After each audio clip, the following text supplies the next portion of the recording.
Merci à l'Académie. C'est la troisième année que je viens faire cet exercice, ce petit 5 à 7 qui est le Collège Belgique, où je viens d'ailleurs aussi comme spectateur sur des sujets où je suis complètement profane.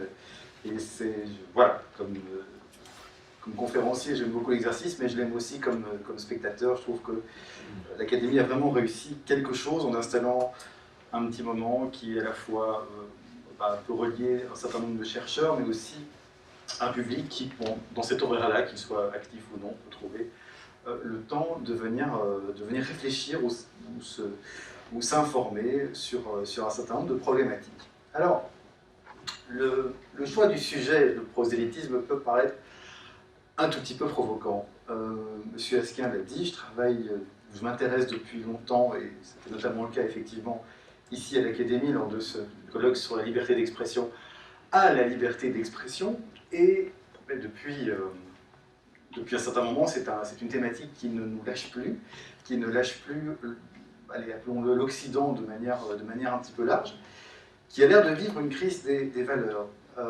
Lors de l'attentat de Charlie Hebdo, et dans les réactions qui en sont suivies, et cette espèce d'immense communion, voilà déjà un mot emprunté au vocabulaire religieux, mais je ne trouve pas d'autres mots pour exprimer ce qui s'est produit. On s'est retrouvé avec des millions de personnes qui, le dimanche, juste après les attentats, se sont trouvées dans les rues avec des pancartes je suis Charlie, je suis juif, je suis policier. Et en général, toutes ces personnes n'étaient rien de tout ça.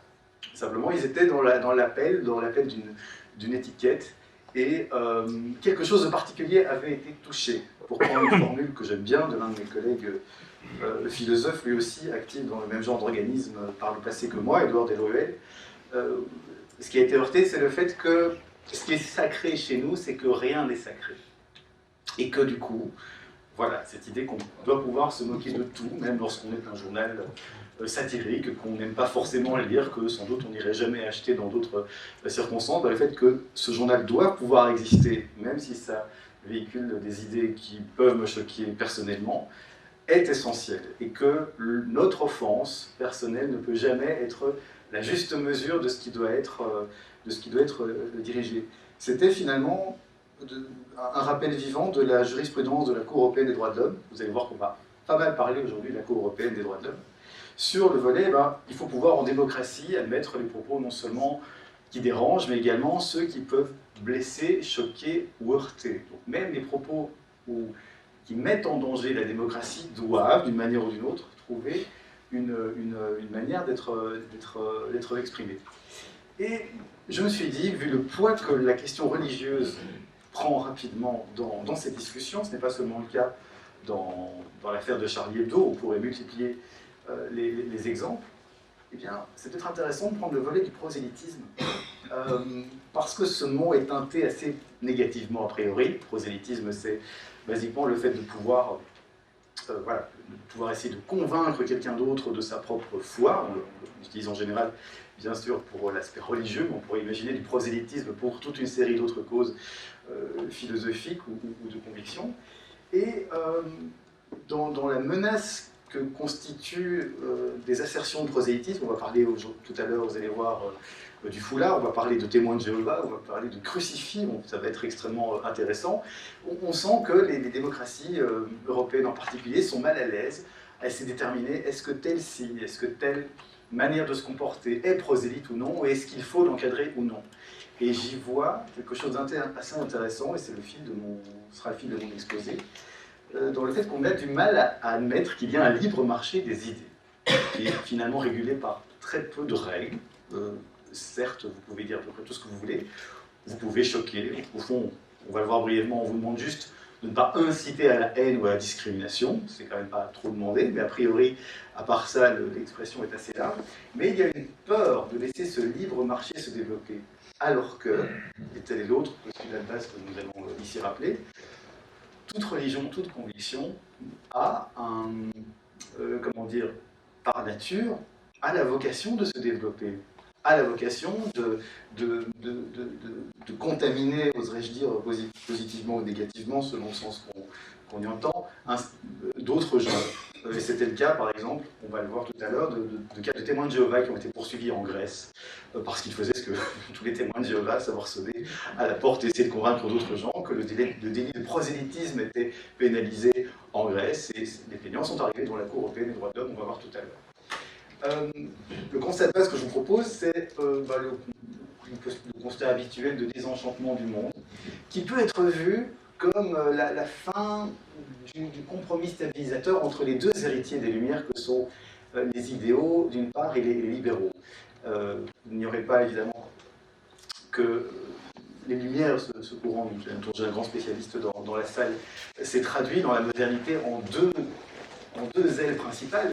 Après la Révolution française, après ce grand fantasme de table rase qui n'a pas marché, en tout cas pas du premier coup, et qu'à la fois ont été en héritier des Lumières une tendance philosophique qu'on peut axer avec Kant, Fichte, puis Hegel, puis Marx, qu'on appelle en philosophie politique des idéalistes, donc des penseurs qui d'une manière ou d'une autre continuent à croire que la conciliation de l'homme et de l'État, de l'homme et de la société, c'est possible. Voilà, comme depuis Platon, le schéma d'une cité idéale qui relie à la fois la manière dont l'être humain existe avec la manière dont il est gouverné, c'est possible et que ça doit exister comme horizon, c'est ce qui nourrit bien sûr toutes les philosophies de l'histoire et puis toutes les utopies d'extrême gauche, en ce compris après Hegel, Marx et le léninisme. Et à côté de ça, mais issu de la même tradition des Lumières, la branche libérale, autour de Tocqueville, Constant et puis une série d'autres, qui consiste à dire non, l'important, c'est l'épanouissement de l'homme, c'est son bonheur, c'est le fait qu'il doit avoir toutes les libertés possibles pour se développer lui-même, que ça doit venir comme intérêt avant celui de la collectivité, ou en tout cas que la collectivité ne doit être qu'un moyen pour que, in fine, la personne humaine puisse se développer. Là où je dis qu'on est quelque part dans une sorte d'essoufflement, c'est que les deux courants que je viens de vous traduire ont, grosso modo, après quelques péripéties et quelques égarements totalitaires, donné notre gauche et notre droite démocratique, qui sont grosso modo dans un compromis social-démocrate.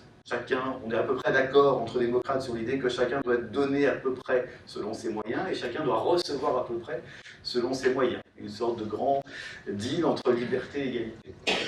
Mais il y avait, tant chez les idéalistes que chez les libéraux, aussi un pari que la soif manifeste d'identité que l'être humain a toujours manifesté dans son histoire pouvait être satisfaite, croyaient-ils les uns et croyaient-ils les autres, soit par l'identification dans une hypostase, ça c'est plutôt les idéalistes évidemment, là vous pouvez y voir la société, le peuple, pourquoi pas la nation, l'État, ou une forme de religion séculière, comme dirait Marcel Gauchet. Et les libéraux ont pensé la même chose. Au fond, quelqu'un qui est complètement libre et qui peut développer tous ses talents ne va pas avoir de problème d'identité majeur, ça va le satisfaire. Et voilà, on est en train de se demander si c'est vraiment comme ça que ça marche, parce que l'histoire est un balancier, que l'être humain veut toujours quelque part ce qu'il ne veut pas, et que ni les grandes valeurs de mobilisation identitaire, ni la consommation individualiste n'arrivent à complètement nous satisfaire. Nous sommes encore dans des sociétés où très facilement, prenons un cas extrême qui est celui des tout de même 50 000 Européens qui seraient partis faire le djihad en Syrie ou en Irak, il y a parmi eux quantité de cas de jeunes venant de familles matérialistes, athées, parfois pas n'ayant rien à voir avec l'islam de près ou de loin, et qui arrivent à se retrouver convertis par Internet, par le biais d'un écran et par des rencontres, et donc par le fait que visiblement il manque quelque chose, ou on a peut-être raté quelque chose en partie, dans l'idée de la reconnaissance que les uns et les autres, que l'ensemble des êtres humains essayent d'obtenir en société. Donc, il est intéressant de se demander si cette identité à la recherche de laquelle nous sommes n'est pas à voir sous un schéma de balancier, un schéma de dynamisme. Et puis, il y a une manière très occidentale de voir les choses, c'est d'investir très fortement sur... quand je parlais de la citation d'Édouard Delruel sur ce qui est sacré pour nous, c'est que rien n'est sacré, sur l'idée de nous identifier de plus en plus complètement à la liberté de pensée, la liberté de conviction. Ce sont peut-être même nos dernières certitudes démocratiques, raison pour laquelle la réaction après Charlie Hebdo a été si forte.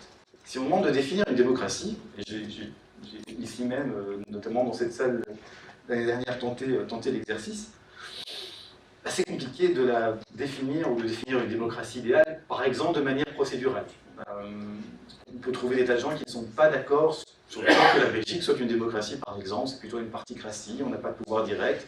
Il y a beaucoup de demandes de citoyens, le G1000, les indignés, toute autre chose maintenant. Il y a très régulièrement des mouvements de citoyens qui ont l'impression qu'il y a quelque chose qui manque dans le modèle délibératif. En tout cas, on ne peut pas trouver de consensus facile, mécanique sur la démocratie idéale. Par contre, on sait quand même d'instinct, et on sera à peu près tous d'accord là-dessus, qu'un endroit où on peut s'exprimer librement et avoir n'importe quel type de pensée est une démocratie, qu'un endroit où vous risquez la prison dès que vous vous exprimez est plutôt une dictature. Et donc, peut-être en vase communiquant avec le fait que nous avons démonétisé la plupart de nos idéologies, la plupart de nos religions, et qu'il n'y a plus vraiment d'horizon transcendant qui soit là, et que même la liberté en tant que telle paraît problématique, puisqu'on se rend bien compte que la liberté sur elle-même donne aussi le capitalisme débridé, le fait qu'on puisse spéculer sur les matières premières. Donc on sent bien que la liberté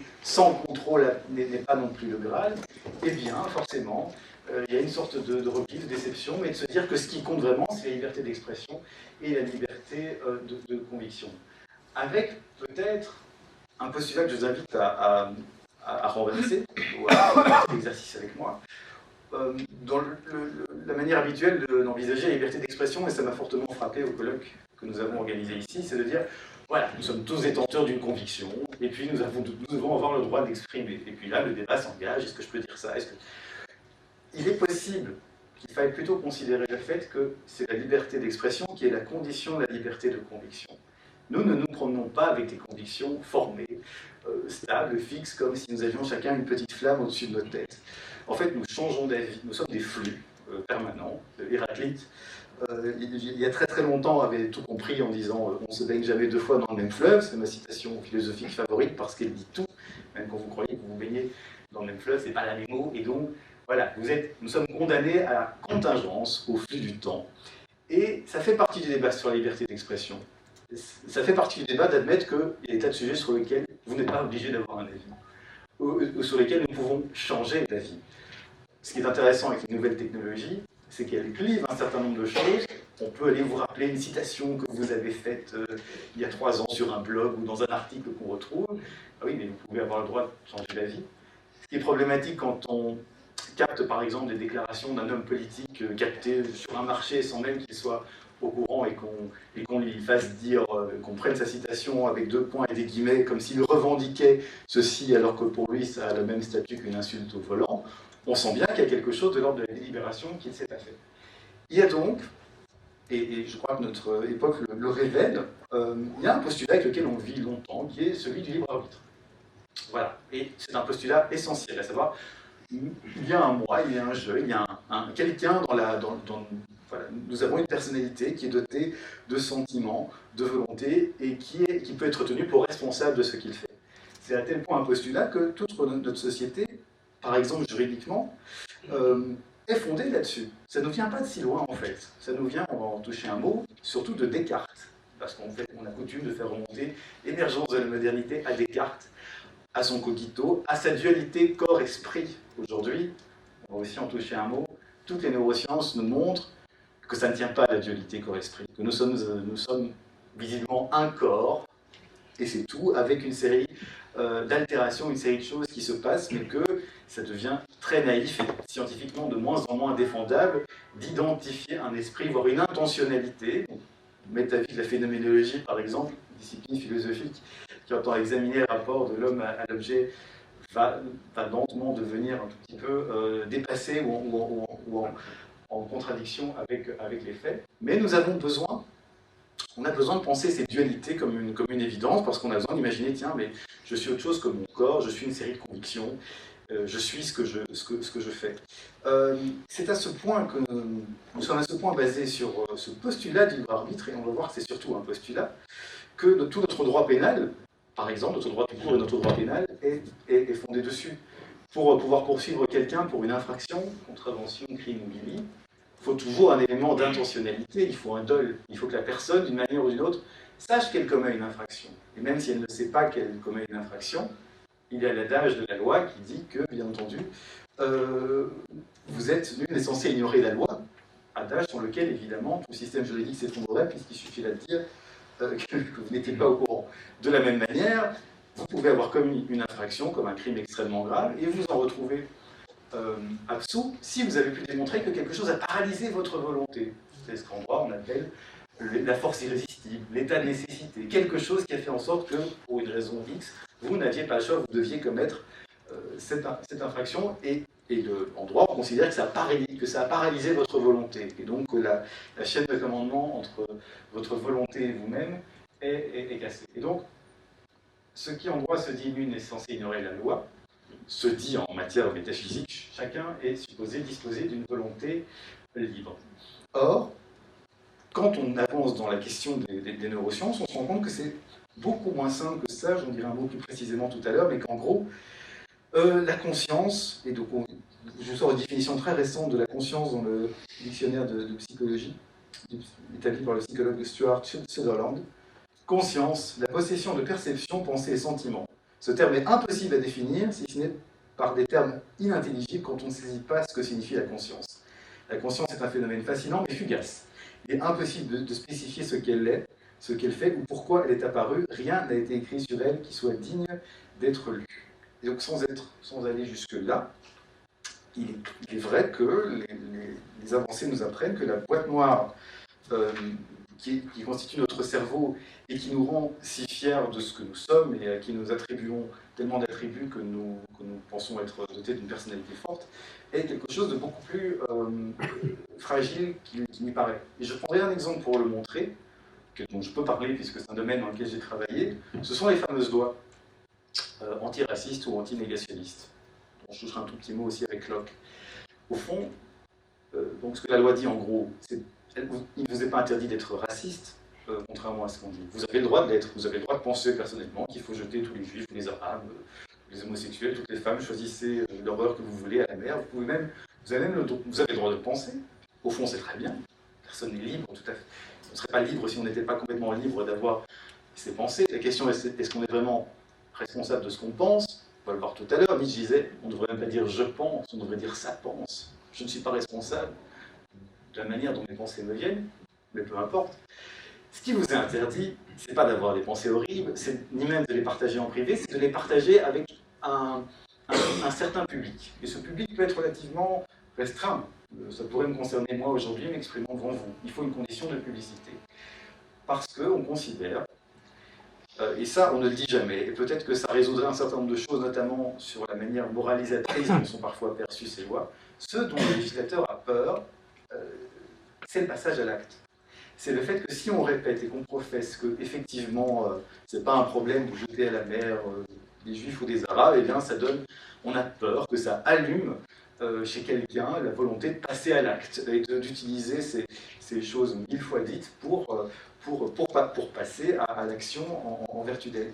Et donc, ce qu'on ne dit pas assez, et ce qui est relativement conforme par contre à ce qu'est fondamentalement l'être humain, c'est que nos esprits sont a priori faibles et contaminables, et que ce genre de loi nous le rappelle. Ça apaiserait à mon avis un certain nombre de choses, si on voyait que ces lois servent à ça, plutôt qu'à expliquer ce qui est bien ou pas bien d'être pensé ou d'être dit. Alors, il faut quand même vous faire une petite, avant d'aborder le prosélytisme en tant que tel, une très courte histoire du libre arbitre, qui n'est pas née évidemment par des discussions sur des circonvolutions intellectuelles, même si Hippocrate écrivait au 5e siècle avant Jésus-Christ déjà, les hommes doivent savoir que ce n'est que du cerveau que viennent la joie, les plaisirs, le rire et la plaisanterie, ainsi que les soucis, le chagrin, le désespoir et les lamentations. Et par cela, nous acquérons aussi la sagesse et la connaissance, voyons et entendons, et savons ce qui est fautif et ce qui est juste, mauvais et bon, sucré et insipide. Et par le même organe, nous devenons fous et délirons. La peur et la terreur nous prennent. C'est pas si mal pour le 5e siècle avant Jésus-Christ. Un neuroscientifique actuel n'aurait peut-être pas fait beaucoup mieux. Mais ce sont surtout les penseurs, et ils furent souvent des religieux, c'était souvent les mêmes personnes à l'époque, au tout début du siècle, et en se posant la question du mal, du rapport du bien et du mal, et donc du rapport entre l'autonomie de la volonté et la liberté qui est la nôtre, qui vont poser la question du libre arbitre. Et ce fut le cas de Saint Augustin, Augustin d'Hippone, que je ne vous présente, je pense pas, né dans l'actuelle Algérie, né en 354 et mort en 430, et qui est considéré comme un des 4 pères de l'Église occidentale, et qui, dans une petite œuvre de jeunesse, du libre arbitre, il se demande d'où vient le mal, et il veut s'opposer aux manichéens, aux adeptes du Perse Mani, qui, eux, essentialisaient le bien et le mal. Ça avait le mérite d'être simple. Il y a d'un côté le bien, il y a d'un côté le mal, et vous ne devez évidemment pas choisir d'adorer le mal si possible. Saint Augustin a été un des premiers à essayer de voir les choses ni en blanc ni en mal, comme les manichéens, forcément, qui ont laissé leur nom à cette vision dichotomique des choses, mais en gris. Il se demande, là je le cite, d'où vient que nous agissons mal. Si je ne me trompe, l'argumentation a montré que nous agissons ainsi par le libre arbitre de la volonté. Mais ce libre arbitre auquel nous devons notre faculté de péché, nous en sommes convaincus, je me demande si celui qui nous a créés a bien fait de nous le donner. Il semble en effet que nous n'aurions pas été exposés à péché si nous en avions été privés. Et il est à craindre que de cette façon, Dieu passe aussi pour l'auteur de nos mauvaises actions. La volonté libre sans laquelle personne ne peut vivre, tu dois reconnaître et qu'elle est un bien et qu'elle est un don de Dieu, et qu'il faut condamner ceux qui mésusent de ce bien plutôt que de dire que celui qui l'a donné n'aurait pas dû le donner. Donc, Saint Augustin inaugure une tradition qui sera poursuivie bien plus tard par quelqu'un comme Érasme, par exemple, l'idée, il y a du bien ou du mal, mais c'est en nous. Nous pouvons choisir. D'ailleurs, c'est ce que les hommes ont commencé à faire assez tôt avec Adam et Ève. On suivra, je n'ai pas le temps de m'y attarder aujourd'hui, mais on suit une petite controverse entre Érasme et Luther, qui défendent des points de vue l'un et l'autre complètement opposés. Érasme défendant en 524 l'idée que la volonté de l'homme contribue à son salut, idée insupportable pour Luther. Puis va arriver la modernité avec notre ami Descartes, son discours de la méthode, qui lui croit que le pouvoir de la volonté est extrêmement fort et que le pouvoir de l'imagination, lui, au contraire, est limité. Donc pour Descartes, l'imagination et la connaissance de l'homme sont limitées, mais par contre la volonté, qui est pour lui la définition du libre arbitre, est infinie. Il nous dit, je ne puis pas aussi me plaindre que Dieu ne m'a pas donné un libre arbitre ou une volonté assez ample et parfaite, puisqu'en effet, je l'expérimente si vague et étendue qu'elle n'est pas aucune borne. On lui doit évidemment aussi, comme vraiment acte de naissance de ce qu'est un sujet moderne, le cogito, non pas simplement je pense donc je suis, comme on le résume d'habitude, mais je doute donc je pense donc je suis, puisque l'idée des Descartes, c'est de se demander, tiens, mais comment puis-je être sûr que tout ce que je vis n'est pas une sorte de rêve, qu'un mauvais génie, dit-il, m'aurait envoyé. Un jeune dirait, qu'est-ce qui fait que je ne suis pas dans Matrix? Tout ceci est vraiment de la consistance. Mais c'est la même idée. C'est la même idée. Il se dit, si je peux me poser la question, si je suis en état de me poser la question, c'est que je doute. Pour douter, il faut penser. Pour penser, il faut être. Et c'est donc grâce à lui aussi qu'on doit le dualisme corps-esprit. Il imaginait qu'en fait l'esprit et le corps dialoguaient par une glande particulière à l'arrière de la tête appelée la glande pinéale. Ça a évidemment donné le coup d'envoi à toute une série de penseurs de la modernité qu'on associe d'habitude au droit naturel moderne. Pour que je m'attarde un petit peu sur Locke quand même. Il s'oppose à Descartes dans son essai sur l'entendement humain, Locke, le Britannique, en 1689. Il s'oppose à Descartes qui lui estimait que les idées sont innées, en grande partie, alors que pour Locke, tout est acquis. Tout se trouve dans le champ de l'expérience. Les êtres humains ne peuvent que composer avec les matériaux que la vie leur donne, et donc, pense Locke, il y a un certain nombre de combinaisons de pensées qui sont possibles, mais ces questions sont limitées. C'est pour ça que c'est pour ça que les gens, en grande partie, les gens ont à peu près les mêmes idées. Ils peuvent naître à différents endroits de la planète de manière dispersée. Et c'est là aussi, en bon libéral, qu'il tire l'idée que, voilà, il est un des premiers à dire, je ne suis peut-être pas tout à fait responsable de ce que je pense. Et donc, il est inadmissible que l'État puisse me poursuivre pour ce que je pense, puisque de toute façon, je ne le choisis pas. Je ne choisis pas mes convictions. Je les construis sans le vouloir, de par mes interactions avec l'environnement. Juste un détail pour dire qu'il disait tout de même, l'État, tout en tolérant une large liberté d'esprit, ne devait pas aller jusqu'à tolérer trop fortement les positions athées et hyper matérialistes. C'est très drôle parce qu'on fait souvent de Locke un ancêtre et un précurseur de la laïcité en tant que tel. Et voilà, mais il est tout de même, c'est pour ça que je fais le rappel ici de mon histoire de contingence et de loi antiracistes, il est un des premiers à poser ça sur le tapis, à savoir, les êtres humains ne font que se contaminer les uns les autres, nous sommes dans un métissage permanent, et comme le dirait Héraclite, effectivement, on ne se baigne pas deux fois dans le même fleuve, ce qui, sans anticiper sur la conclusion, entre tout de même sur le libre marché des idées qui est nôtre aujourd'hui, et sur le fait qu'il n'y a pas de vivre ensemble possible, sans doute, sans acceptation par chacun d'une petite mise en danger par la conviction de l'autre. Ce n'est pas un hasard si depuis 50 ans, la philosophie politique s'est surtout axée sur la question de l'argumentation. Si vous allez voir chez Rawls, Habermas, ce sont des philosophes qui n'arrêtent pas de se demander, tiens, mais comment construire un discours rationnel, comment faire en sorte que la parole publique et la parole entre individus donne quelque chose d'argumentairement intéressant. Encore un mot sur Jung. Ça c'est intéressant, Jung, parce qu'il a posé la question de la causalité.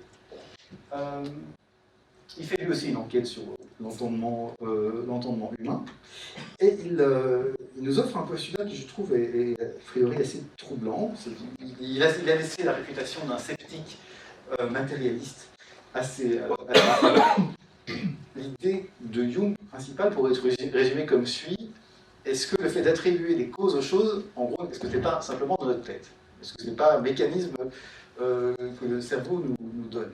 Il prend l'exemple fictif d'un être qui arriverait sur Terre, imaginons un extraterrestre doué d'intelligence, et qui arriverait sans aucune expérience. Là, je le cite, il observerait immédiatement, certes, une continuelle succession d'objets, un événement suivant un autre, mais il serait incapable, par aucun raisonnement, d'atteindre l'idée de cause et d'effet, car les pouvoirs particuliers qui accomplissent toutes les opérations naturelles n'apparaissent jamais au sens. Leur conjonction peut être arbitraire et accidentelle, mais il n'y a pas de raison d'inférer l'existence de l'un de l'apparition de l'autre.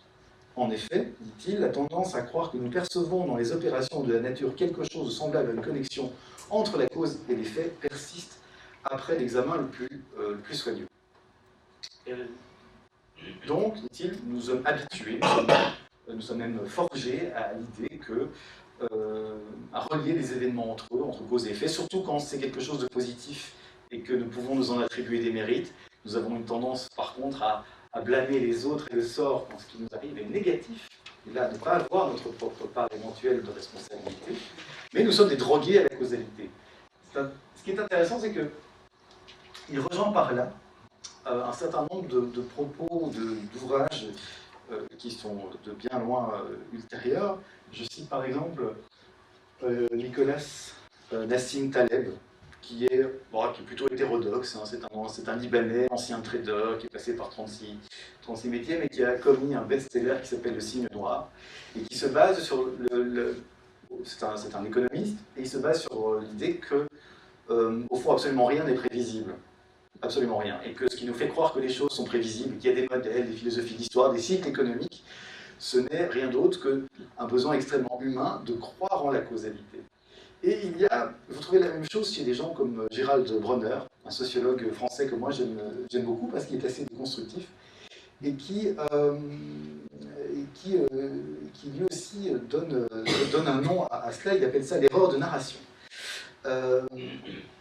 Non, c'est Taleb qui appelle ça l'erreur de narration, mais Bronner l'a pris sous un autre nom. L'erreur de narration concerne notre quasi-incapacité à observer des suites d'événements sans leur attribuer une explication, ou, ce qui revient au même, sans leur attribuer coûte que coûte un lien logique, une flèche de relation. Les explications permettent de lier des faits, elles les rendent d'autant plus mémorables, elles permettent de leur donner plus de sens. Là où cette propension peut être préjudiciable, c'est lorsqu'elle augmente notre impression de comprendre les choses. Bronner reprend l'idée, le sociologue, en prenant un exemple qui est celui de la théorie de l'évolution. Il dit: j'ai fait un test avec mes étudiants qui pensaient comprendre la théorie de l'évolution, et je me rends compte qu'au fond, le nombre de gens qui comprennent vraiment la théorie de l'évolution est beaucoup moins élevé qu'on croit. Pour le dire simplement, la plupart des gens croient encore, dit Bronner, que, grosso modo, la girafe a allongé son cou pour atteindre les feuilles. Alors que Darwin, c'est pas ça. Darwin, c'est il n'y a que la girafe à long cou qui a survécu. Et ce n'est pas du tout la même chose. Et la différence entre les deux, c'est ce que Bronner appelle l'erreur de la taille de l'échantillon, c'est que le cerveau humain a un mal fou à imaginer le nombre d'occurrences, d'erreurs, de chemins de traverse qui doivent se produire pour arriver à un résultat qu'on pense être exceptionnel. C'est-à-dire qu'on ne voit pas évidemment toutes les, pour prendre l'exemple des girafes, toutes les girafes qui évidemment n'ont pas transmis leur gène et ne sont pas là. Nous ne voyons que le résultat final, et donc, drogués à la causalité que nous sommes, nous pensons par exemple, même après avoir reçu une éducation évolutionniste a priori, que la girafe, on est encore dans un schème de finaliste qui date en fait de juste avant Darwin, en disant qu'elle a allongé son cou.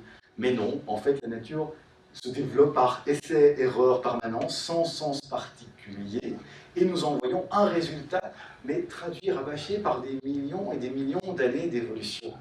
Et c'est nous qui en voyons un événement fini. C'est nous qui en voyons un événement de cause à effet particulier. C'est comme la personne qui gagne au loto, qui peut se croire à l'instant sous le coup de la providence. Alors qu'en fait, pour que lui gagne au loto, il a fallu que des milliers et des milliers et des milliers de personnes perdent, personnes auxquelles il ne pense pas, auxquelles il ne s'identifie pas une seconde. Et poursuivre Bronner, ce qui est le sel un petit peu ironique de l'histoire, on pourrait même parler que cette propension à associer cause et effet vient peut-être de l'évolution elle-même. C'est-à-dire que, sans doute, dans le fait de pouvoir identifier des prédateurs, de s'en protéger, de pouvoir, par exemple, associer le fait que tout à coup on n'entend pas vous êtes dans une clairière, vous n'entendez plus les oiseaux, et vous pouvez l'associer à du danger parce que vous pouvez vous dire, homme préhistorique ou homme des bois, que ça veut dire qu'il y a peut-être un fauve, un prédateur qui est là. Voilà, c'est ce genre d'association cause-effet qui a fait en sorte que les gens qui ont su, les êtres humains ou les proto-êtres humains qui ont survécu et qui ont transmis leurs gènes, sont ceux qui ont développé une association cause-effet et qui l'ont plaqué sur leur environnement. À raison parfois, mais à tort quand ils commencent à réfléchir, devenir philosophes et à faire de la métaphysique. Alors, commence après les critiques du libre arbitre. Forcément, avec la modernité, arrivent aussi sur scène des individus comme Spinoza, donc pour une de ses critiques les plus célèbres. Pour lui, c'est simple, le libre arbitre, donc la sensation que nous sommes aux commandes, est une illusion totale, car la conscience des actions mais non des causes. C'est à peu près la même genre d'intuition. Schopenhauer, c'est plutôt amusant. Il a répondu à un concours de la Société royale de Norvège, car monsieur le secrétaire perpétuel, c'est peut-être un truc à remettre au bout du jour, l'Académie de Norvège faisait des concours, un sujet de dissertation, en l'occurrence, le libre arbitre peut-il être démontré par le témoignage de la conscience de soi. Schopenhauer participe, il obtient le prix, et il a en fait un ouvrage qui s'appelle Essai sur le libre arbitre, paru en 1841. Et le fil de cet ouvrage est de dire la liberté est en elle-même une illusion, peut-être une illusion nécessaire, peut-être aurait-il dit aujourd'hui une illusion nécessaire d'un point de vue évolutionniste, mais voilà, qui globalement est une illusion. Il prend un exemple, il prend l'exemple d'un homme qui sort de chez lui. Il fait un dialogue entre lui et sa conscience naïve. Tu peux, il est vrai, faire ce que tu veux, dit Schopenhauer, mais à chaque moment déterminé de ton existence, tu ne peux vouloir qu'une chose précise et une seule, à l'exception de toutes les autres. Et donc, il prend l'exemple d'un homme qui s'apprête à rentrer chez lui après une longue journée de travail et qui imagine la liste des choix qui s'offrent à lui. C'est amusant, en radio, il y a une pub qui prend exactement ce phénomène-là. Vous l'avez peut-être déjà entendu, c'est un type qui dialogue avec son GPS, et il veut rentrer à la maison et son GPS, il fait itinéraire alternatif bar à côté, non, je veux aller à la maison. Itinéraire alternatif théâtre, non, je veux aller à la maison, et le GPS finit par se moquer de lui parce qu'il veut bêtement rentrer chez lui. Et donc Schopenhauer anticipe ça. Il se dit, ben voilà, ce bonhomme, il pourrait certes aller faire une promenade, monter sur la tour, voir le coucher du soleil, aller voir un ami, aller au théâtre, ou même partir vers le lointain pour ne jamais revenir. Tout cela, là je le cite, tout cela ne dépend que de moi. J'ai la pleine liberté d'aller à ma guise. Et cependant, je n'en ferai rien, mais je vais rentrer non moins volontairement au logis auprès de ma femme. L'homme ne fait que suivre le fil de sa volonté, qui est déterminé par des éléments extérieurs, tout comme sur lesquels il n'a pas prise. Tout comme l'eau du fleuve, qui par les contraintes extérieures pourrait s'élever en haute vague, oui, si la mer était agitée, pourrait emporter tout sur son passage, oui, en cas de torrent abrupt, ou pourrait s'élever en fumée, oui, si tout à coup la température s'élevait de 100 degrés. Mais cet homme-là, il ne peut vouloir qu'une seule chose à la fois. Quand bien même on imaginerait qu'un philosophe se tienne sur son épaule en train de se moquer de lui comme le GPS de la publicité, en ce cas, même s'il changeait d'avis suite à cette pression extérieure, dit Schopenhauer, ce serait justement l'expression de mon doute et l'influence qu'elle exerçait sur mon esprit de contradiction qui auraient été les motifs. Bref, je peux faire ce que je veux, je peux, si je veux, donner aux pauvres tout ce que je possède et devenir pauvre moi-même, si je veux. Mais il n'est pas en mon pouvoir de le vouloir, parce que les motifs opposés ont sur moi beaucoup trop d'emprise. Par contre, si j'avais un autre caractère, je le cite toujours, et si je poussais l'abnégation jusqu'à la sainteté, alors je pourrais vouloir faire des choses. Mais alors je ne pourrais pas m'empêcher de le faire, je le ferais nécessairement. Et donc, son idée est de dire que l'homme est asservi à son caractère, et que, en général, pour le résumer, tu pourrais bien agir autrement, tandis que l'homme se dit souvent je pourrais agir autrement, alors qu'en fait, ce qu'il se dit vraiment dans ce cas-là, c'est tu pourrais être quelqu'un d'autre. L'homme ne fait jamais que ce qu'il veut, et pourtant il agit toujours nécessairement. Arrive également, ce serait dommage de ne pas le citer, Nietzsche. Alors lui, évidemment, philosophe déconstructeur et critique par excellence, pense que, beaucoup plus radical encore, il n'y a pas de je pense, il n'y a que du ça pense. Nous sommes prisonniers de nos désirs et nous essayons de les habiller comme nous le pouvons. Le libre arbitre, selon lui, est une illusion totale, car cela consiste à croire que nous agissons soudainement alors que nous sommes entièrement conditionnés et impulsifs. Alors, vous voyez qu'on est, après ce petit tour, on arrive à peu près à notre siècle, et nous constatons que l'histoire du libre arbitre se résume à essayer il y a une tendance qui est l'envie de trouver un architecte, un technicien, un homoncule, comme on dit, pour imaginer, comme les fictions du XXe siècle l'ont imaginé, un petit architecte, quelqu'un qui est dans votre cerveau et qui est vraiment aux commandes, qui est en fait votre conscience. Ça devient d'autant plus difficile d'accepter le libre arbitre en tant que tel qu'en plus la psychanalyse s'en mêle. Et arrive Freud, et notamment ce qu'on appelle depuis Freud la triple humiliation de l'homme, qu'il invoque dans son introduction à la psychanalyse. La première, c'est qu'avec Copernic, la Terre n'est plus le centre du monde, donc l'homme n'est plus le centre de la création. La deuxième, c'est qu'après Darwin, nous dire voilà, l'homme n'est plus fils de l'homme, c'est-à-dire descendant d'Adam, mais le produit d'une simple évolution. Avec Freud, dit modestement, l'homme n'est même plus le maître en lui-même, puisque son psychisme lui échappe. Et donc, et c'est là qu'on arrive à quelque chose d'intéressant, c'est la manière dont le législateur et puis les cours et tribunaux essayent de gérer ce fort intérieur, qui est une sorte de postulat d'abstraction de défi, en tout cas quelque chose de beaucoup moins clair que ce que nous pourrons croire. Le législateur, héritier sur ce coup-là d'une tradition libérale très juste et très lockienne, a pour coutume de ne pas se mêler du fond des convictions. Après tout, vous avez le droit de croire absolument ce que vous voulez, et ce n'est même pas le rôle du législateur, trouve-t-on dans une série d'actes parlementaires et de décisions de tribunaux, de décider ce qu'est une opinion valide ou une opinion non valide. Là, je parle juste de la conviction propre que vous pouvez émettre. En revanche, dans les faits, il y a tout de même une série de conditions qui montrent qu'il faut, pour être protégé comme idée, un peu de cohérence et de sérieux, et que les idées ne sont peut-être pas autant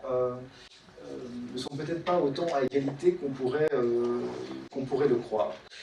Il faut, et ça c'est le langage de la Cour européenne des droits de l'homme, pour qu'une conviction puisse se distinguer, une conviction personnelle puisse bénéficier de la protection de l'article 9, qui en gros protège la liberté de conviction et d'expression, il faut un certain degré de force de sérieux et de cohérence, et que cette conviction soit liée à un aspect grave et important.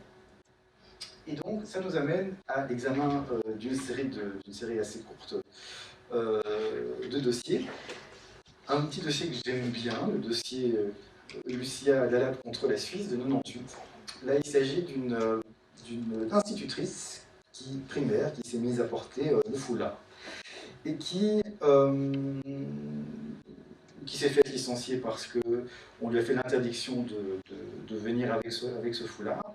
Elle est allée jusqu'à la Cour européenne des droits de l'homme, et la Cour valide l'interdiction en raison de l'impact sur la liberté de conscience et de religion sur les enfants en bas âge. Je cite, la Cour considère qu'il y a difficulté de concilier le port du foulard islamique avec un message de tolérance, de respect, de vie privée et surtout d'égalité, de non-discrimination, toute valeur qu'un enseignant se doit de transmettre à ses élèves. Voilà un premier petit pas intéressant sur la question de ce qu'est ou n'est pas le prosélytisme, puisque la Cour, dans ce cas-là, considère que le symbole que porte cette femme est prosélyte, en le liant aux circonstances. C'est parce qu'il s'agit d'enfants en bas âge, c'est parce que c'est tel symbole, etc., etc. Puis arrive, en 2009 et en 2011, l'affaire dite des crucifix, en Italie. Là, nous avons une mère de famille. Je pense que nous sommes encore dans une école primaire. Et en Italie, vous aviez alors des crucifix. En fait, ils sont toujours là. Les crucifix dans un certain nombre d'écoles. Et cette mère, plutôt militante laïque, peut-être pas athée, mais en tout cas laïque, se bat et va elle-même jusqu'à la Cour européenne des droits de l'homme en disant que ça ne va pas et que ces crucifix doivent être enlevés des murs à l'école. Et là, il y a deux jugements de la Cour successifs. Le premier, puisqu'il y a en fait un degré d'appel même à la Cour européenne des droits de l'homme, vous avez la grande chambre après la Cour dans son sens classique. La Cour en première instance, si vous voulez, considère que, en effet, cette croix peut être facilement considérée comme un symbole religieux, de nature à perturber les élèves d'autres religions. Elle donne raison à la parente d'élèves, elle condamne l'Italie. L'Italie obtient le renvoi de l'affaire à la grande chambre pour un nouvel examen, avec le soutien d'un certain nombre de pays européens. Vous pouvez vous associer à la cause aussi, comme les juristes le savent, dans ce genre de dossier. Et les juges concluent en mars 2011, à la majorité, que l'affichage est finalement davantage culturel que religieux, et que le crucifix est un symbole passif, c'est important, et que cela ne constituait pas le signe d'un endoctrinement massif. L'argumentation principale réside dans le fait, je cite, que l'affichage d'un signe par l'État est sinon neutralisé, du moins compensé par l'admission des manifestations religieuses des élèves, sans que la Cour cherche à justifier l'absence de distinction ainsi opérée entre un affichage étatique et de simples expressions individuelles. Alors, de nombreux mouvements laïcs, en ce compris en Belgique, le CAL s'en est mêlé, ont vu en cette décision quelque chose de contradictoire avec l'arrêt de l'autre chambre en 2009 et le fruit d'une décision, estime les mouvements laïcs, davantage politique que juridique. Mais surtout, ce qui semble intéressant à relever, c'est que nous avons de fait une contradiction. Et nous commençons à mettre le doigt dans un processus bizarre qui est de dire qu'est-ce qui est prosélyte et qu'est-ce qui ne l'est pas. Puisque l'argument était de dire, voilà, dans le cas de l'institutrice avec son foulard, c'est prosélyte à cause d'un certain nombre d'éléments de contexte. Et dans l'autre cas, finalement, en appel, c'est aussi quelque part une question de contexte, puisque comme les élèves peuvent manifester leur autre religion, ça compense. Vous voyez qu'on commence à mettre des poids sur des balances et d'essayer de mesurer le prosélytisme par des éléments contextuels. Ça compense ce qui peut avoir de l'influence ou ne pas avoir de l'influence, au lieu d'assumer que des choses peuvent avoir de l'influence, point. Et donc, ça donne l'impression qu'on navigue un petit peu à vue sur la possibilité de déterminer ce qui constitue une influence ou un impact. Là, je cite une commentatrice de l'arrêt, Céline Ruet. S'il paraît raisonnable d'admettre une influence, compte tenu de l'autorité attachée à un affichage officiel et du jeune âge d'individus en formation, il est cependant difficile, voire impossible, d'en déterminer l'étendue en l'absence de visibilité de l'interaction entre le signe et la conscience. Autrement dit, selon le caractère majoritaire ou non de la religion dans le pays dans lequel je me retrouve, mais aussi selon ma propre psychologie, mon éducation, mon propre bagage, mon fort intérieur de jeune enfant, plus ou moins fort ou faible psychologiquement, eh bien, je serais plus susceptible ou non d'être influencé par un crucifix ou un voile. On entre vraiment dans une ritournelle où il est très difficile de sortir. La France s'est enfermée pendant longtemps sur le débat simple du foulard à l'école là-dessus, où, M. Asquin le sait bien, le premier essai de régler cette affaire date de 89, Lionel Jospin demande l'avis du Conseil d'État. Et sur base de cet avis, propose qu'en fait on va autoriser le port du foulard, sauf dans les cas où il peut être vu comme objet prosélyte. Alors, comment est-ce qu'on détermine quand un foulard est un objet prosélyte et quand il ne l'est pas? C'est effectivement difficile. Ça n'a évidemment pas suffi et pas marché à apaiser les tensions, à régler la situation. Il y a après une circulaire Bérou, établie en 1994, qui fait une différence entre les symboles dits discrets pouvant être portés en classe et les symboles ostentatoires, le mot est lâché, dont le port doit être proscrit dans l'espace public. Passif comme le langage dans la Cour européenne des droits de l'homme. Évidemment, rien de tout ça n'a pu régler la situation avant la loi Stasi d'interdiction pure et simple dans les écoles. Pas pour ça que cette loi est une bonne idée, on peut la contester, mais ça tant qu'elle n'était pas prise, vous ne pouviez pas vider juste par la pratique le débat sur ce qui est prosélyte et sur ce qui ne l'est pas. Arrivent alors nos amis témoins de Jéhovah. Nos amis témoins de Jéhovah grecs. Comme je vais commencer à vous le raconter tout à l'heure, on a donc poursuivi des témoins de Jéhovah en Grèce. Pour prosélytisme, ils faisaient donc la même chose que ce que font les témoins de Jéhovah aujourd'hui, c'est-à-dire qu'ils essayent de convaincre d'autres gens qu'ils doivent absolument être sauvés, que la liste est limitée, qu'il faut donc s'inscrire à temps. Et forcément, le prosélytisme étant à l'époque d'une certaine manière poursuivis pénalement en Grèce, ils sont condamnés, ils vont jusqu'au bout auprès de la Cour européenne des droits de l'homme. Et la Cour européenne des droits de l'homme établit qu'effectivement, il y a violation de l'article 9. Et rappelle un point extrêmement intéressant, à savoir que le droit d'être prosélyte fait partie des droits de conviction et de religion. Vous avez, bon sang, le droit d'essayer de convaincre quelqu'un que votre religion, que votre façon de faire est la bonne, que ça fait partie du jeu. Oserais-je dire une métaphore économique, mais qu'on réutilisera. Ça fait partie des libres lois du marché des religions, du marché des convictions. C'est l'arrêt Kokkinakis. Il a juste été tempéré par un autre arrêt, l'arrêt Larissi, qui estimait que dans un certain contexte, un contexte militaire, on pouvait envisager qu'on pouvait être plutôt dans une situation de harcèlement.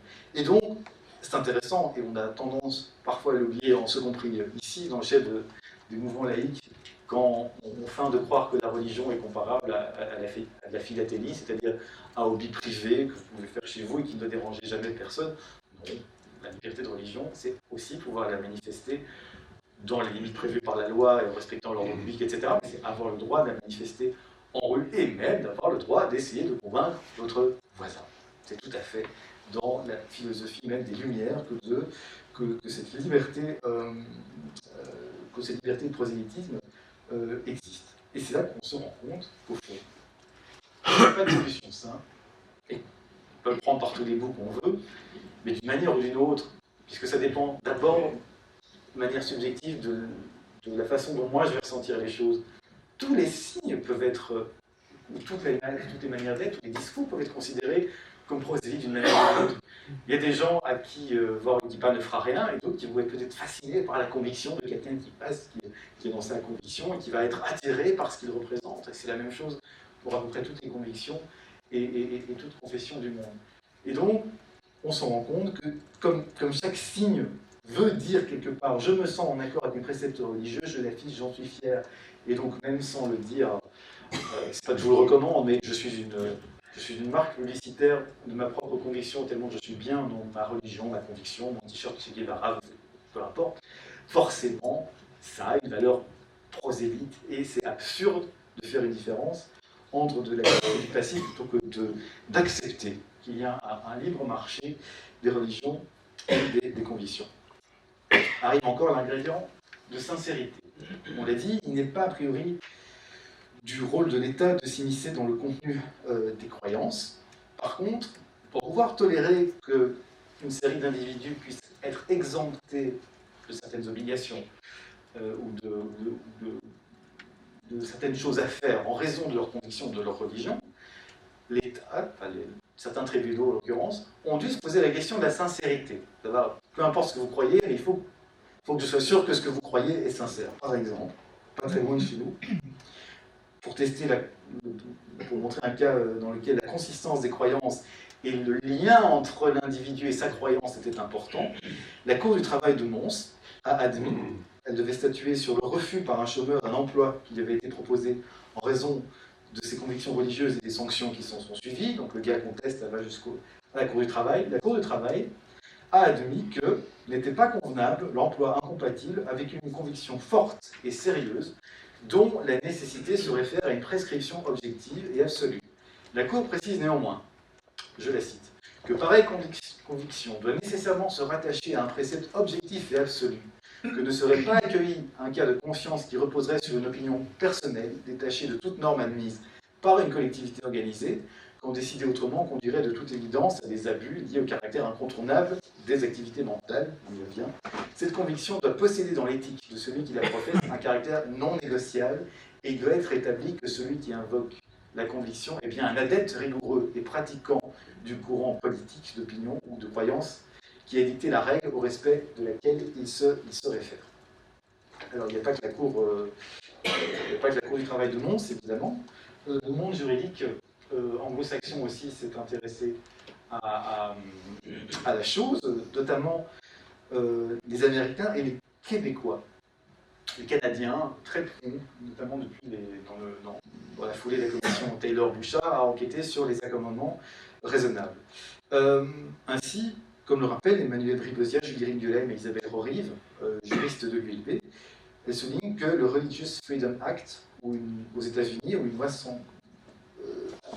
permet aux individus de bénéficier d'une dérogation à une obligation légale qui restreindrait substantiellement leur possibilité de pratiquer leurs convictions sous certaines conditions, dont la première est la sincérité. Encore une fois, c'est moins vraiment c'est le caractère fort et la sincérité, la consistance de mon lien avec une religion. Ce qui devient un petit peu ennuyeux puisque les juges n'ont pas à s'ériger en arbitre des dogmes religieux de leur interprétation, ils doivent se borner à vérifier la sincérité de la croyance de ceux qui les utilisent, ce qui peut entraîner un certain nombre d'abus et de positions. Il y a un arrêt qui a été pris il n'y a pas très longtemps, l'arrêt Bayatian contre Arménie, où un témoin de Jéhovah, encore lui, est arrivé à échapper au service militaire en utilisant non pas l'article 4, qui est l'article de la Convention qui est relatif à l'objection de conscience, mais l'article 9, qui est l'article lié à la liberté de conviction qu'on a déjà cité maintes fois. Là aussi, c'est la sincérité qui devient l'argument. Avec, bien sûr, d'une part, un élément, ça devient de plus en plus insaisissable parce que, alors, vous devez mesurer comme élément d'un débat juridique la sincérité que quelqu'un a. Moi, j'y vois un autre effet pervers qui est qu'il y a une prime, finalement, aux plus radicaux. Peu importe à quoi je crois, mais plus je suis convaincu d'y croire, plus ma foi est une sorte de roc, de bloc pur et indivisible, plus je fais un avec ce en quoi je crois, et plus finalement je peux en revendiquer des droits. Si je suis par hasard quelqu'un qui a plus de doutes, qui apprend à concilier la chèvre et le chou, qui fait comme l'auteur des identités meurtrières, j'oublie très merci, nous y invite Amine Malouf, que j'essaye de cohabiter avec mes différentes identités, eh bien, l'air de rien, je n'ai pas le même degré de consistance et de sincérité, entre guillemets, et donc je pourrais être moins protégé. Ça, ce sont des décisions intéressantes à suivre, mais qui me semblent éluder le kaléidoscope grandissant des religions et des convictions. Et puis, on va voir un dernier cas que je trouve évidemment là aussi fascinant et très récent, c'est la burqa. La burqa française, pourquoi? Parce que c'est l'interdiction française qui a mené à un arrêt vraiment fascinant, ici en juillet 2014, de la Cour européenne des droits de l'homme. Pourquoi la burqa, le niqab, les voiles intégraux, ont polarisé à ce point les choses? Donc, il y avait déjà débat depuis longtemps sur le voile simple, on en a déjà pas mal parlé. Le voile à l'école en France n'a été tranché que par la loi de 2004, et même ici en Belgique, je ne vais pas vous le rappeler, ce n'est pas une question simple encore aujourd'hui, qu'on soit pour ou contre, il faut constater que le pouvoir politique ne s'empare pas beaucoup de la question, c'est en gros les écoles qui Alors, le règlement d'ordre intérieur doit décider d'autoriser ou de ne pas autoriser le foulard, avec le fait que les quelques écoles qui les autorisent attirent les jeunes filles à foulard et que se constitue par ailleurs, et ça nous entraînerait sur un débat sur les réseaux, se développe par ailleurs, de manière tout à fait conforme à notre constitution, des réseaux d'enseignement confessionnels de religion musulmane, comme il en existe, évidemment, de religion catholique et de religion juive. Par contre, avec le voile intégral, survient rapidement une sorte d'unanimisme rapide et même peut-être trop rapide. Rares sont les partis, il y a peut-être juste Écolo qui dit on est d'accord sur le fond, mais enfin, est-ce qu'on n'est pas en train, avec une loi d'interdiction radicale, est-ce qu'on n'est pas en train est-ce qu'on n'est pas dans le pur symbole, voire dans le symbole populiste, est-ce qu'on n'est pas en train d'essayer d'éradiquer une mouche avec un bulldozer, puisqu'il y a très peu de cas réels qui sont en jeu. Donc le débat se polarise de manière très rapide. On va arriver en France et en Belgique rapidement, comme vous le savez, à des lois d'interdiction. Et là, j'en parle rapidement, c'est quelque chose que j'ai déjà exprimé ici. On voit se développer vraiment une cassure intéressante entre deux univers. Concernant les droits de l'homme, concernant la laïcité. Un univers anglo-saxon, ONG international, qui essentialise fortement les droits. En ce compris le droit, les droits religieux, au point que, selon Amnesty International, mais elle n'a pas été la seule, selon également le commissaire européen, le commissaire des droits de l'homme du Conseil de l'Europe, et même à l'époque Hillary Clinton, secrétaire d'État américaine, critique les pays européens, qui, comme la France et la Belgique, dans un climat d'islamophobie rampant, puisqu'il lit ça par exemple au référendum suisse sur les minarets, mais c'est lié, donc c'est dans la même liste si vous voulez. Vous avez la loi d'interdiction du niqab et de la burqa, vous avez le vote, là c'est vrai, on peut le reconnaître, franchement populiste et islamophobe concernant les minarets en Suisse, et vous avez tout ça amalgamé, une incompréhension totale. Je connais des militants laïcs qui tout à coup, en voyant la position de l'Amnesty International, eux qui achetaient sagement leurs petites bougies tous les 10 décembre, se sont trouvés réellement ennuyés, parce que c'est une vraie rupture. Comment est-ce que j'accepte qu'au nom des droits de l'homme, je dois pouvoir trouver normal que des femmes soient complètement vêtues dans la rue, et comment... Moi, je trouve ça un débat assez passionnant, de cette fracture entre laïcité et droits de l'homme. On pourrait, ce sera développé, mais on pourrait peut-être rester là-dedans une différence culturelle. Il y a une tendance internationale et anglo-saxonne à beaucoup plus essentialiser les libertés, alors que sur le continent européen, peut-être à cause du poids de l'histoire, peut-être parce qu'on sait que les libertés en tant que telles ne sont qu'une partie des choses, et la manière dont elles sont utilisées, peut-être ressentons-nous davantage dans nos chairs le fait qu'on peut aussi utiliser les libertés pour les détruire, et que nous avons là d'instinct, la plupart des gens savent d'instinct qu'il y a un problème avec cette histoire de voile intégral, qu'il faut l'interdire. Voilà, mais sans se pencher peut-être sur les motifs. Et peut-être, je l'ai craint quand le législateur s'est mis à l'interdire, peut-être allait-on l'interdire pour les mauvaises raisons. Parce qu'à l'époque des débats, je fais partie de ceux qui pensent toujours que ces lois étaient effectivement nécessaires, et je vais expliquer pourquoi, mais j'étais gêné des arguments utilisés. Les arguments de la sécurité, les arguments de l'égalité entre hommes et femmes, les arguments de la dignité. Je ne dis pas que ces arguments-là ne sont pas valables, mais il me semblait qu'il manquait le plus important. Donc ça c'est un rappel de ce que je viens de vous dire, donc je passe. Il semblait qu'il manquait le plus important. Dans les deux lois que vous avez en France et en Belgique qui sont relativement semblables, effectivement, on axe les choses sur l'argument de la sécurité. C'est pas rien tout de même d'interdire un vêtement. C'est vrai, une interdiction extrêmement radicale et qui était pensée à la fois par les politiques et par un certain nombre de citoyens comme une radicalité à hauteur de la radicalité de l'objet qu'on combattait. Voilà, ça valait le coup de prendre une loi, quelque chose de fort, violent, universel, pour montrer un objet qui, même s'il ne concerne que quelques dizaines de femmes sur le territoire de la Belgique, nous met en danger. En tout cas, on sentait qu'il y avait un sentiment d'émotion très fort.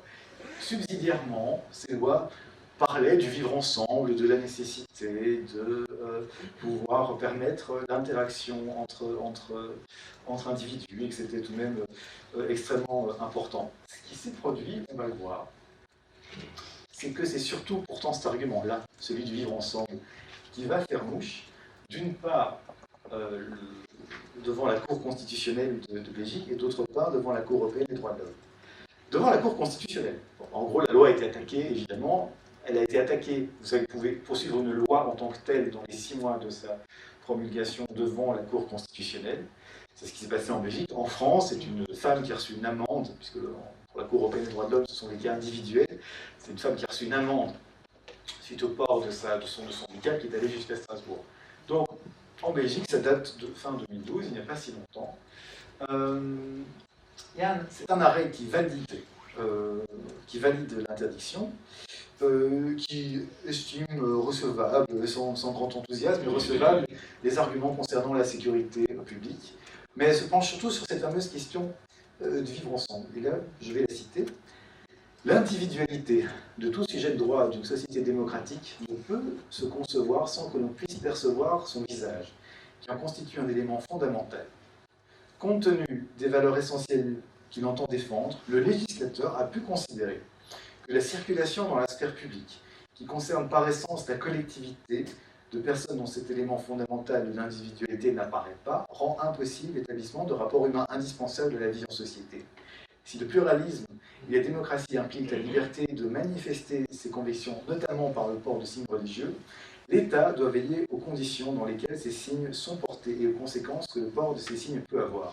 Dès lors que la dissimulation du visage a pour conséquence de priver le sujet de droit, membre de la société, de toute possibilité d'individualisation par le visage, alors cette individualisation constitue une condition fondamentale liée à son essence même, l'interdiction de porter dans les lieux accessibles au public un tel vêtement, fût-il l'expression d'une conviction religieuse, répond à un besoin social impérieux dans une société démocratique. Autrement dit, il ne suffit pas d'invoquer le pluralisme pour s'en revendiquer, il faut encore que les conditions de possibilité de ce pluralisme existent et subsistent. On en est à un peu de retour à ce que je disais au début, à ce que je proposais quand je disais qu'au fond, c'est peut-être pas la liberté de conviction qui est le préalable à la liberté d'expression, c'est la liberté d'expression qui est le préalable à la liberté de conviction.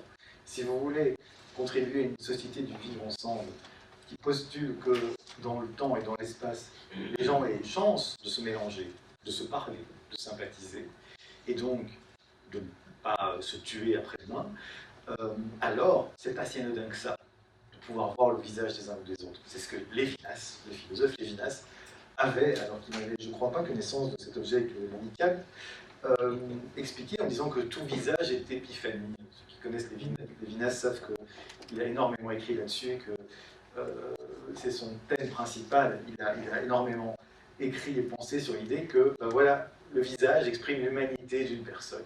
C'est par le visage que la ONU exprime une invitation à l'éthique, parce que cette exposition que nous avons de fils les uns vis-à-vis des autres invite voilà, à être de fils pacifiques, à être, nous offrons chacun une fragilité, et que c'est le début de l'éthique, c'est le début. Pour lui, le visage est le début du droit. Et donc, voilà avec quoi renoue, d'une certaine manière, la Cour constitutionnelle, en marquant, même si elle reconnaît aussi pour le coup, elle, contrairement à la Cour européenne des droits de l'homme, on va y venir, l'argument de l'égalité entre hommes et femmes, voilà pourquoi la Cour constitutionnelle considère que l'argument du vivre ensemble pourrait suffire à valider l'interdiction de la loi. Et à Strasbourg, alors, Strasbourg, évidemment, on a déjà fait un certain nombre d'arrêts. Il faut imaginer que cette juridiction peut être saisie par n'importe quel citoyen habitant un des États membres du Conseil de l'Europe. À confondre avec l'Union européenne, comme vous le savez, le Conseil de l'Europe c'est beaucoup plus large, ça compte une cinquantaine de pays, parmi lesquels des clients habituels de la Cour, si j'ose dire, la Turquie, la Russie et un certain nombre d'autres pays, et donc tous les exercices, tous les cas qui s'amènent devant la Cour sont une confrontation, je trouve, souvent intéressante entre le particulier de tradition, de coutume, de manières d'être et de penser extrêmement différentes, avec des principes, ceux de la Convention européenne des droits de l'homme, qu'on espère universels, qui ont été écrits ou pensés, rédigés d'une manière universelle. En sachant que voilà, vous n'êtes jamais sûr de ce qui va pouvoir arriver devant cette cour. C'est cette cour qui a, dans l'arrêt Handyside, pensé ce qui, à mon avis, est le meilleur argument encore aujourd'hui sur la liberté d'expression, à savoir qu'en démocratie, il faut pouvoir accepter, comme on l'a déjà dit, des idées non seulement qui dérangent, mais qui blessent, choquent et heurtent. Alors, que nous fait la Cour là-dessus? Donc, elle est saisie par une plaignante qui reçoit une amende à cause de son port d'un niqab, qui reçoit une amende parce qu'en France, comme en Belgique, est arrivée une loi d'interdiction du foulard intégral. Alors, la Cour européenne des droits de l'homme a rendu le 1er juillet 2014 un arrêt SAS contre France, statuant sur un tel recours. Alors, la Cour commence, et c'est une surprise, par balayer l'argument de l'égalité entre hommes et femmes, qui est avancé par la France, État démembresse. En effet, estime-t-elle, un État partie ne saurait invoquer l'égalité des sexes pour interdire une pratique que des femmes, telle la requérante, revendiquent dans le cadre de l'exercice des droits que consacrent ces dispositifs, sauf à admettre qu'on puisse, à ce titre, prétendre protéger des individus contre l'exercice de leurs propres droits et libertés fondamentales. De même, la Cour refuse de prendre en compte l'argument de la dignité humaine. L'argument de la dignité humaine, c'est de dire que même volontairement, on ne peut pas porter atteinte à sa propre dignité, comme l'autre cas classique est le cas du nain qui n'est pas forcément, qui, même lui n'a pas à décider qu'il peut être lancé comme nain dans un lancer de nain. Mais la Cour considère que ça ne s'applique pas non plus en l'espèce, en observant que la variabilité des conceptions de la vertu et de la décence appliquées au dévoilement des corps, elle observe cette variabilité et ne voit pas d'éléments autorisant à considérer que les femmes qui portent voile intégral entendent exprimer une forme de mépris à l'égard de ceux qu'elles croisent, qu'elles visent à porter atteinte à la dignité d'autrui. Au fond, selon la Cour, jusque-là, ma dignité m'appartient en quelque sorte et ma conception d'égalité entre mes femmes aussi. Elle réfute également l'argument de la sécurité pour une raison de disproportion.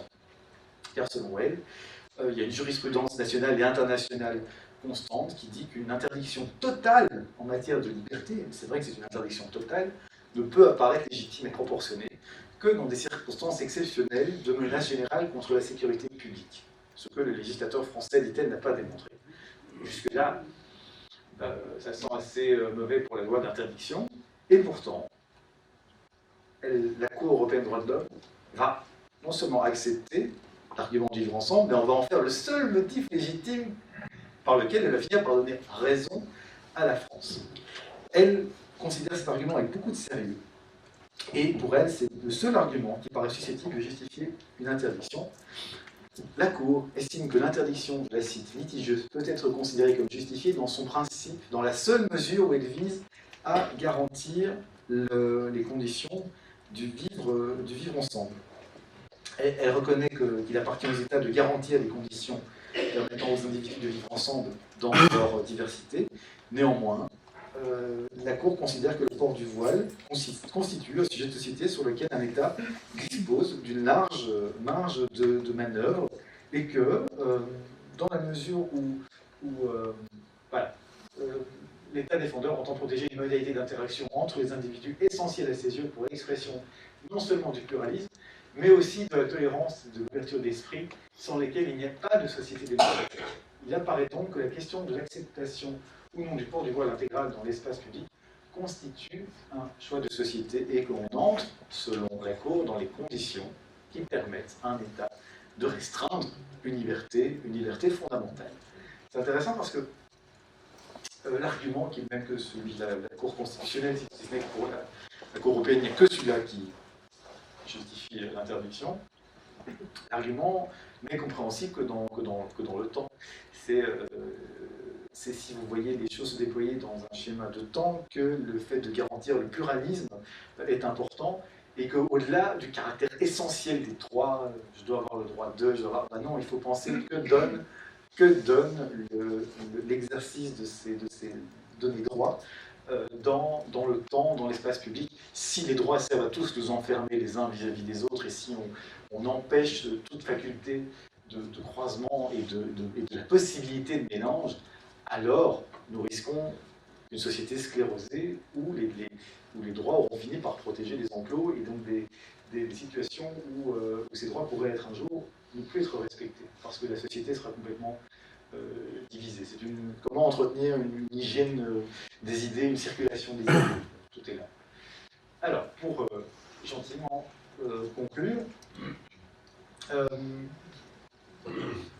l'histoire du voile intégral tourne beaucoup autour de la question de la pureté. Je l'avais abordé sur ce thème dans une autre conférence pour les mardis de la philosophie. Ici, je termine avec elle parce qu'elle semble assez exemplative. Au fond, en dépit des apparences, les lois antiracistes et l'interdiction du voile intégral répondent aux mêmes impératifs, c'est-à-dire protéger la possibilité du débat et de mélange. C'est-à-dire que même un libre marché des idées a besoin d'un cadre, a besoin de clauses anti-monopole, si vous voulez garder la même idée, a besoin qu'on protège le cadre pour que les idées puissent se combattre.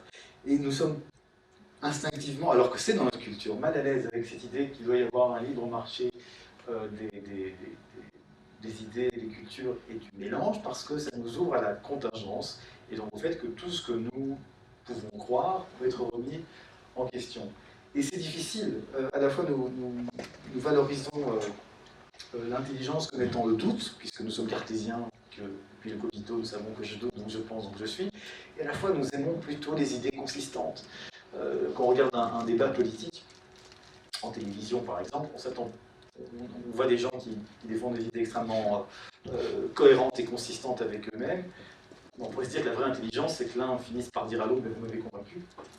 Mais ça n'arrive jamais, parce que pour se faire élire, ils ne doivent pas montrer qu'ils peuvent douter, qu'ils peuvent se faire convaincre par le premier adversaire venu. Ils doivent montrer qu'ils restent sur leur position. Et quelque part, c'est ça qu'on aime. On aime le doute, mais on aime quand même les gens qui savent ce qu'ils veulent. Donc la recette comportementale, et c'est un des défis que nous posons à cette époque, n'est pas si facile. Éric de Beuklar, un de mes amis qui est donc prêtre, doyen rive gauche à Liège, a une expression que j'aime bien et qui dit l'idéal, ce serait d'arriver en sorte, au lieu d'avoir des carapaces, que nous ayons tous une colonne vertébrale et une peau, c'est-à-dire au lieu d'avoir des carapaces de conviction que nous négocions pas les uns avec les autres, nous ayons une colonne vertébrale, c'est-à-dire une série limitée d'idées importantes pour nous, que nous ne remettons pas en cause tous les jours. Que la Terre est ronde, que les droits de l'homme c'est important, etc. Et une peau, c'est-à-dire quelque chose qui est en lien au visage, vous voyez, qui est en lien avec l'extérieur, qui est en lien avec le flux, qui fasse le tri, parce qu'une peau a différentes couches, et qui permet d'infuser, d'accepter le flux des idées sans que je me sente forcément en danger tous les jours. Ce qui permet de faire le lien avec la conscience humaine. Les neurosciences nous apprennent que ce qui nous distingue des primates, ce n'est pas vraiment le nombre de neurones, mais le type de connexion, que nous sommes un océan de neurones sans que nous en ayons forcément conscience en permanence. Un des chercheurs, un chercheur dont je ne retrouve pas le nom, explique qu'il faut plutôt voir ça comme une meute de chiens qui se battent en permanence. En fait, il y en a toujours un qui émerge, mais qui nous donne l'impression d'avoir une conscience, mais que c'est jamais le même. Et que ce qui nous donne une impression de conscience, le fait que nous pensons qu'il y a un nous, c'est jamais, qui fonde donc juridiquement et philosophiquement notre libre arbitre et le sujet, et qui nous permet d'échapper à cette contingence qui existe, dont nous nous protégeons, c'est finalement notre mémoire. C'est la mémoire réentretenue, réagencée en permanence de ce que nous croyons être nous. Si je vous demande quelle est votre conviction sur quelque chose, vous n'allez pas me l'inventer, vous allez penser à vous, en fait, qui a pris position par le passé sur quelque chose. Notre conscience n'est jamais qu'un agencement successif de mémoire entretenue et qui, en plus, pour tout compliquer, change dès le moment où un événement s'est passé. Nous savons que nous ne retenons pas les choses telles qu'elles sont arrivées, nous les retenons telles que notre cerveau les réinterprète immédiatement. Je cite souvent ce film de David Lynch, Lost Highway, où vous avez un film a priori incompréhensible, mais beaucoup de gens adorent. Et vous avez le héros, Bill Pullman, Eichmann qui reçoit la visite de policiers qui sont intrigués parce qu'il n'y a aucune photographie chez lui. Et tiens, mais pourquoi vous n'avez aucune photo chez vous? Et le gars a cette réponse parce que je préfère me rappeler des événements tels que la mémoire me les rend, pas de la manière dont ils sont réellement arrivés. Voilà comment accepter la contingence et remettre en cause toute velléité de croire cette chose policière appelée le témoignage. Il y a donc, ça c'est l'expression de Gérald Bronner, une commensurabilité mentale, voilà, le fait qu'on doit accepter que la pensée est un flux permanent, être peut-être plus tolérant avec le fait de ne pas avoir d'avis sur quelque chose, d'accepter les contradictions que nous avons avec nous-mêmes.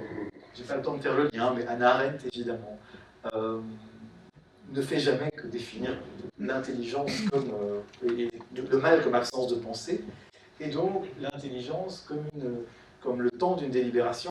C'est pourquoi elle a eu tellement d'ennuis en parlant d'Adolf Eichmann comme banalité du mal.